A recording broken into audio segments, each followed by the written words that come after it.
So this is Mortuary Station.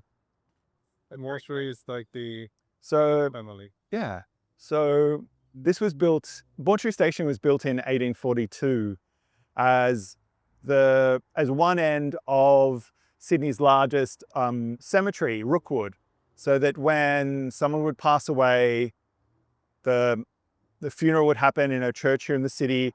Both the coffin and the mourners would come here to Mortuary Station, and they would travel on a special train all the way out to Rookwood Cemetery in Western Sydney. And so it was in continuous use until 1948 as a station to say your last farewells.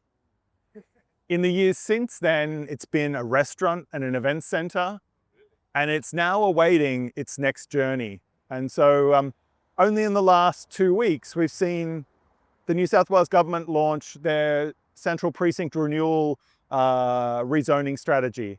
And so that speaks to rezoning this area to create a larger park around Mortuary Station to give it both scale to breathe and to provide a park in this neighbourhood, but also then the opportunity for housing to be developed here on the bus layover side and connecting through to the Western Gateway and the fast-growing Atlassian future headquarters.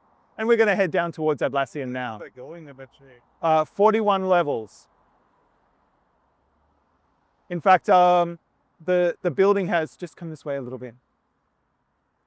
In fact, the building is parts of the floor plate are actually just about to go on the market. So if you know someone looking for a beautiful office at this end of the city, a space in the Atlassian Tower is about to become available.